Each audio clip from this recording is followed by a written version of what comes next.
वरुण नार्वेकर दिग्दर्शित 1, 2, 3, 4 हा चित्रपट आपल्या जवळच्या चित्रपटगृहात दाखल झालेला आहे.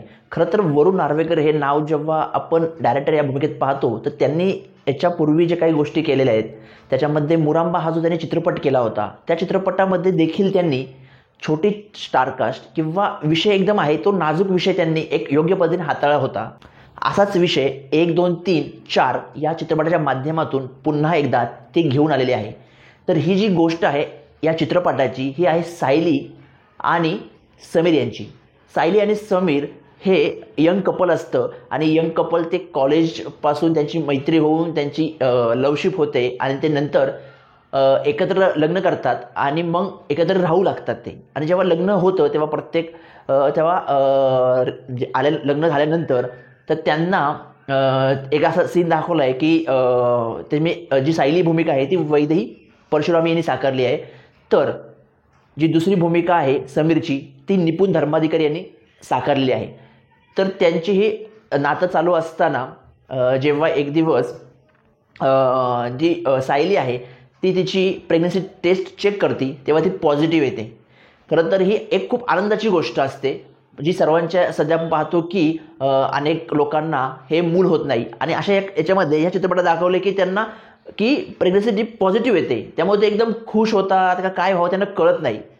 पण खऱ्या अर्थाने चित्रपट टर्न घेतो की जेव्हा ते दोघं सायली आणि समीर जेव्हा दवाखान्यात जातात आणि दवाखान्यात गेल्यानंतर त्यांना जी गोष्ट कळते त्या गोष्टीनंतर किंवा ती गोष्ट कळल्यानंतर त्यांना रडावं की हसावं हेच नेमकं कळत नाही. आणि ती गोष्ट ही असते की जी सायली आहे ती प्रेग्नंट असते आणि तिच्या पोटामध्ये 1 नाही 2 नाही तर तब्बल 4 बाळं असतात.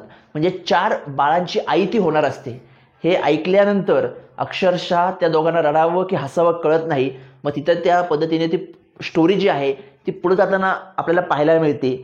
नंतर काय करावं त्यांना कळत नाही. जसं काही दिवस जातात त्यानंतर जी सायली आहे सायलीला लहानपणी तिच्या आईने सोडून दिलेलं असतं आणि दुसऱ्या माणसाबरोबर ती राहत असते. पण जेव्हा तिला हे कळतं तेव्हा ती भेटायला येते तेव्हा ती तिला सांगते की आत्ता तुमचं हे एज नाही आहे की या वयात तुम्ही हे पेलवू शकाल ते तू बाळाला जन्म देऊ नकोस. आणि इकडं समीरची देखील मनाची अवस्था ही थोडी वेगळी झालेली असते. तो बाहेर पाहत असतो की कशा पद्धतीने मी हे सगळं मॅनेज करणार आहे. तर असा एक चांगले एक रिलेशनशिप म्हणजे एखादी बाई आई होत असताना दोघांमध्ये नवरा बायकोमध्ये कशा पद्धतीने रिलेशनशिप ग्रो झाली पाहिजे असा हा चित्रपटाची स्टोरी आपल्याला पुढं जाताना दिसते आहे. मग एवढं सगळं होताना ती एक निर्णय घेते. तर तो निर्णय काय आहे आणि मग ती एकूण 4 बाळांना जन्म देते का की अजून काही वेगळा निर्णय घेते यासाठी तुम्हाला हा चित्रपट एकदा नक्की पाहावा लागेल.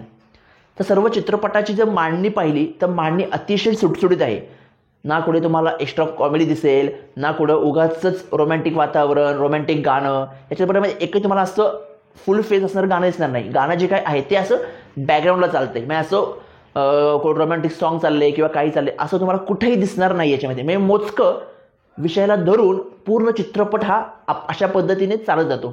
याच्यामध्ये भूमिका ज्या केलेल्या आहेत ते वैदेही परशुरामी आहे, त्यानंतर निपुण धर्माधिकारी आहे, ऋषिकेश जोशी आहे, त्यानंतर शलाका कानेकर आहेत. त्या सगळ्यांनी त्यांच्या भूमिका ज्या आहेत त्या व्यवस्थित केलेल्या आहेत. आणि स्टोरीज जी आहे ती वरुण नार्वेकर आणि निपुण धर्माधिकारी यांची असल्यामुळे ती स्टोरी एकदम सुटसुटीत आहे. त्यामुळे आपल्याला कुठंही चित्रपट असं वाटत नाही की रिलेट होत नाही म्हणून किंवा सिच्युएशन कुठेही असे टाकले गेलेले नाही आहे. म्हणजे अतिशय नाजूक प्रश्न जो सध्याच्या काळाचा महत्त्वाचा आहे तो वरुण नार्वेकर यांनी अतिशय उत्तम पद्धतीने पुढे नेलेला आहे. फक्त कुठेतरी एकच ड्रॉबॅक वाटतो की फर्स्ट हाफ जो आहे तो आपल्याला पटापट विचार करण्या पलीकडे आपल्याला तो फास्ट नेताना दिसतो. परंतु सेकंड हाफमध्ये कुठेतरी जी आहे ती मध्ये स्टोरी थांबल्यासारखी वाटते किंवा खूप अशी ताणल्यासारखी आपल्याला त्या चित्रपटाची स्टोरी पाहायला मिळते. परंतु ओव्हरऑल जर चित्रपटाचा विचार केला तर अतिशय सुटसुटीत असा हा चित्रपट आहे की ज्या याच्यामध्ये एका आईचं एका मुलीशी नातं कसं असतं ते दाखवलं आहे. त्यानंतर मुलगा जेव्हा एका मुलीशी लग्न करतो परंतु जेव्हा तो खऱ्या अर्थाने मॅच्युअर केव्हा होतो, तर तो जेव्हा त्याला कळतं की मी एखाद्या मुलाचा किंवा एखाद्या मुलीचा बाप होणार आहे, तर त्या कशा पद्धतीने ते रिलेशन ते जपलं जातं किंवा बायकोची काळजी घेणं आलं, ह्या गोष्टी सर्व त्याच्यामध्ये कशा पद्धतीने आहेत, तर त्या अतिशय चांगल्या पद्धतीने त्याच्यामध्ये वरून नार्वेकर आहेत यांनी मांडलेले आहेत. त्यामुळे हा चित्रपट तुम्ही फॅमिलीसोबत जाऊन नक्की पाहू शकता. फक्त हा चित्रपट जो आहे तो तुम्हाला अशा लोकांसाठी नाही आहे की ज्या लोकांना मसाला चित्रपट पाहायचा आहे, ॲक्शन पाहिजे आहे, रोमॅन्टिक गाणं, आयटम सॉन्ग, अशा सगळ्या गोष्टी जर तुम्हाला पाहायच्या असतील तर हा चित्रपट तुमच्यासाठी नाही. हा चित्रपट ज्यांच्यासाठी आहे की ज्यांना एक चांगला विषयाचा चित्रपट पाहायचा आहे किंवा चांगला कंटेंट ज्यांना पाहायचा आहे, अशा लोकांना हा चित्रपट आवर्जून बघावा. फक्त अशा लोकांनी पाहू नये की ज्यांना मस्त मसाला पाहिजे आहे किंवा डान्स वगैरे पाहिजे आहे, तर असं काही तुम्हाला याच्यामध्ये पाहायला मिळणार नाही. एक सुटसुटीत विषय, सुटसुटीत स्टोरी, एक चांगल्या पद्धतीने सांगण्याचा प्रयत्न वरून नार्वेकर यांनी केलेला आहे. त्यामुळे मी या चित्रपटाला देतो 5 पैकी 4 स्टार. तुम्ही हा जर चित्रपट पाहिला असेल तर तुम्हाला हा चित्रपट कसा वाटला तो तुम्ही आम्हाला या व्हिडिओच्या कमेंटमध्ये सांगू शकता.